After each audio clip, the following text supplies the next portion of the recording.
ఎక్స్పీఎం love. భార్యతో విడిపోయి ఒంటరి జీవితం గడుపుతున్న కెనడా మాజీ ప్రధాని జస్టిన్ ట్రూడోకు కొత్తగా మరో తోడు దొరికింది. పాప్ స్టార్ కేటీ పెర్రీతో క్లోజ్గా ఉంటున్నారాయన. 2 రోజుల వ్యవధిలో 2 సార్లు జంటగా పబ్లిక్ కంటపడ్డారు. ట్రూడో ఈ ఏడాది జనవరిలో ప్రధాని పదవి నుంచి వైదొలిగిన సంగతి తెలిసిందే. అప్పటినుంచి ఆయన మీడియాలో పెద్దగా కనిపించట్లేదు.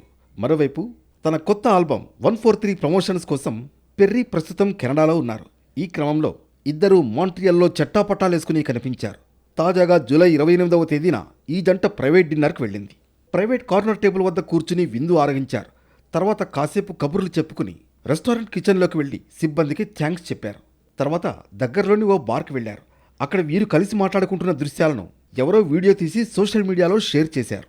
ఆ మరుసటి రోజు మౌంట్ రాయల్ పార్క్లో గంటకు పైగా జంటగా వాకింగ్ చేస్తూ కనిపించారు. ప్రస్తుతం వీళ్లకు సంబంధించిన వీడియోలు, ఫోటోలు వైరల్గా మారాయి. దీంతో ట్రూడో పెర్రీలు డేటింగ్లో ఉన్నారనే ప్రచారం మొదలైంది.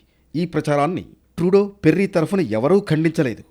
53 ఏళ్ల ట్రూడో తన భార్య సోఫీ గ్రెగోయిర్తో 2023లో విడిపోయారు. 18 ఏళ్ల మ్యారేజ్కు ఎండ్ కార్డ్ వేస్తున్నట్లు సామాజిక మాధ్యమాల్లో పోస్టుల ద్వారా వెల్లడించారు. వీరికి 2 కుమారులు, ఓ కుమార్తె ఉన్నారు. అటు పెర్రీ కూడా ఈ ఏడాది ప్రారంభంలో నటుడు ఓర్లాండ్ బ్లూమ్తో విడిపోయారు. వీరి 9 ఏళ్ల రిలేషన్షిప్కు గుర్తుగా ఒక కుమార్తె ఉంది.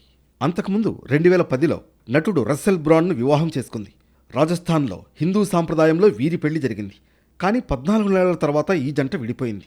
పిల్లల్ని కనేందుకు పెర్రీ నిరాకరించడం వల్లే వీరి పెళ్లి పెటాకులైంది. తర్వాత సింగర్ జాన్ మేయర్తో కొంతకాలం రిలేషన్షిప్లో ఉంది. ఇంతటి రొమాంటిక్ హిస్టరీ ఉన్న పెర్రీ ఇప్పుడు ట్రూడోతో జతకట్టింది. అయితే వీరి మధ్య ఉన్నది స్నేహమా లేదంటే రొమాంటిక్ రిలేషనా అనే దానిపై మరింత స్పష్టత రావాల్సి ఉంది.